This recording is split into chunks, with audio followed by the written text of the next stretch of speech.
So yesterday at the UFC 318 post-fight press conference, Dana White was asked about Jon Jones because Jon Jones all of a sudden is talking about how he wants to come back and fight in the UFC card if it's going to be held at the White House. And you would think based on Dana White's glazing of Jon Jones over the past 2 years that Dana White would be in full support of Jon Jones. But listen to what Dana White had to say because this is actually really, really interesting.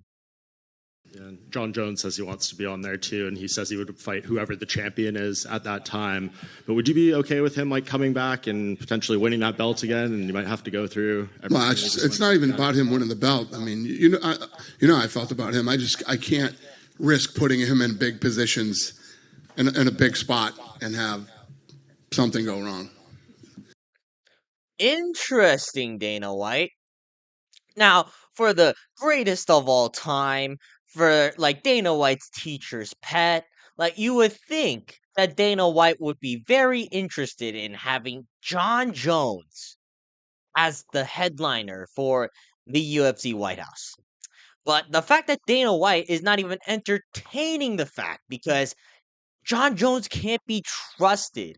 Now, this is something that Dana White would never say, like, until like maybe like last week when Jon Jones retired. Actually, I don't remember exactly when Jon Jones retired, but you get my point.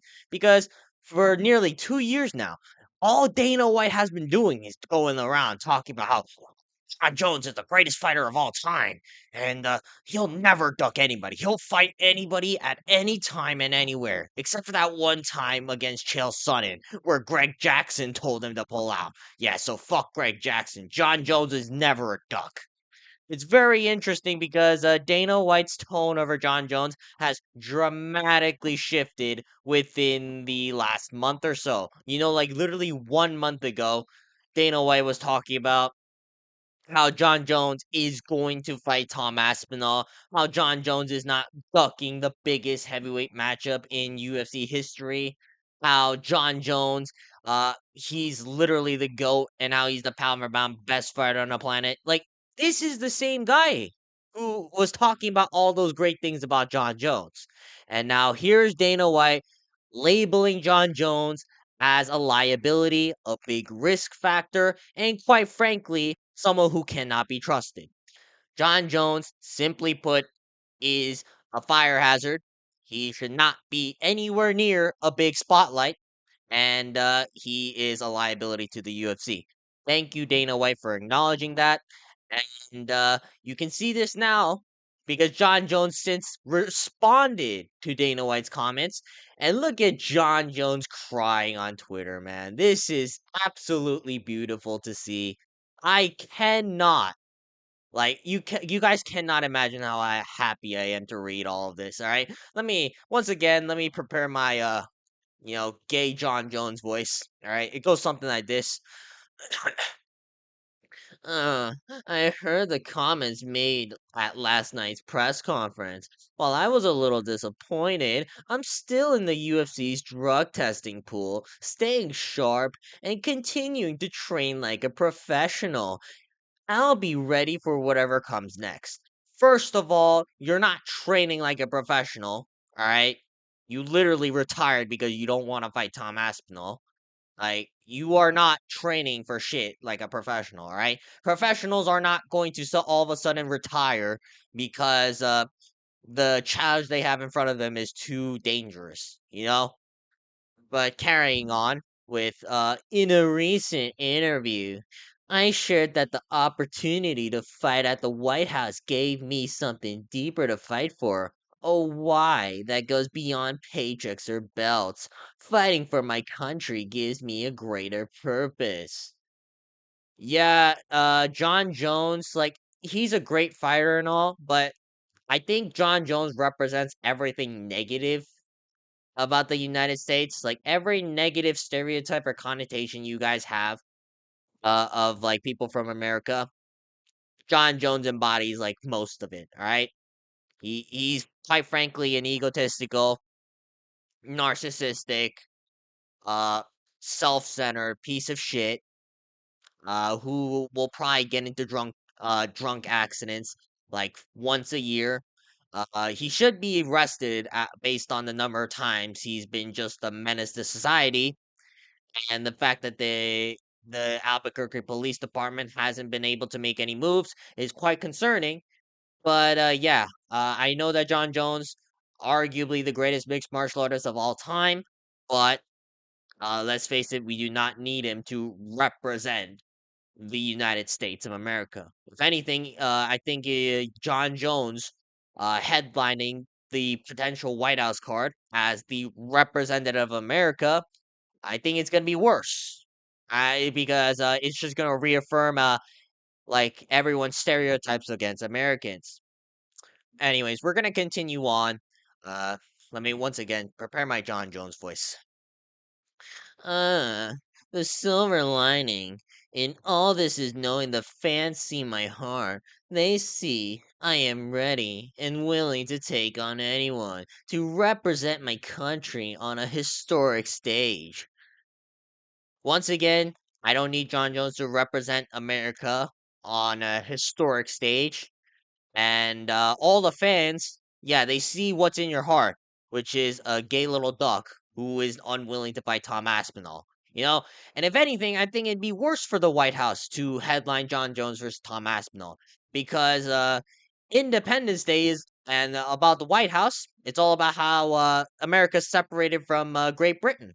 All right, and to have a British guy KO an American at the White House, I think there's no greater insult than what will potentially happen if Jon Jones decides to suddenly fight Tom Aspinall. All right, but moving on. For me, it's never been just about the opponent. I'm chasing legacy, something timeless, something bigger than the moment. So for now, I'll keep grinding, stay patient, and stay faithful. I'm ready to fight on July 4th. Hashtag Independence Day. Jon Jones is saying this now, but who knows what Jon Jones will say like 3 months from now? If like Dana White all of a sudden goes, "All right, John, we'll let you fight, but you gotta fight Tom Aspinall, all right? And there's no ducking. You have to fight. It will literally put in your clause that you cannot back out of this fight, and you gotta take the bare minimum contract 10 for 10 because."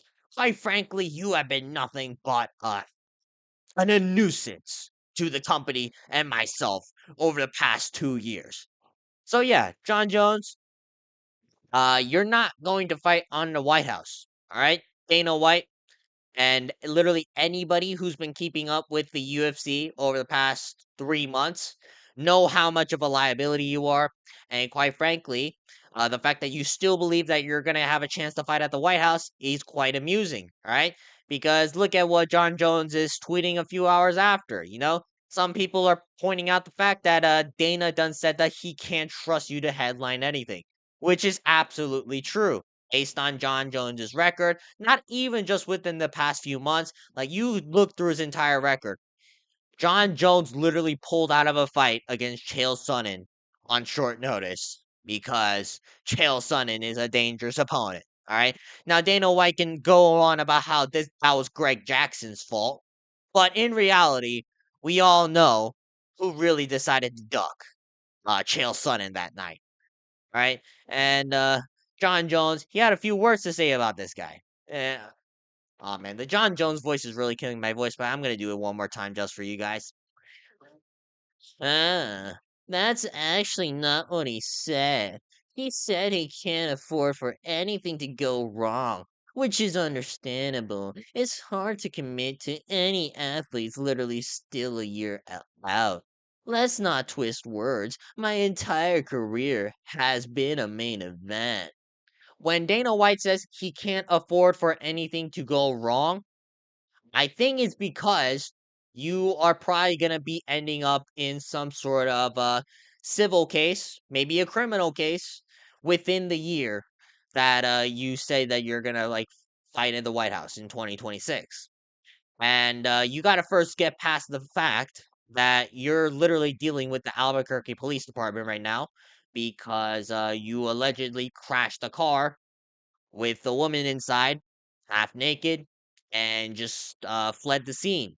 All right, this is a very common thing in Jon Jones's career, and we're surprised that you all of a sudden you want to be like a professional fighter because I think everyone thought that you were going to be pursuing your dreams as a full-time criminal and a menace to society.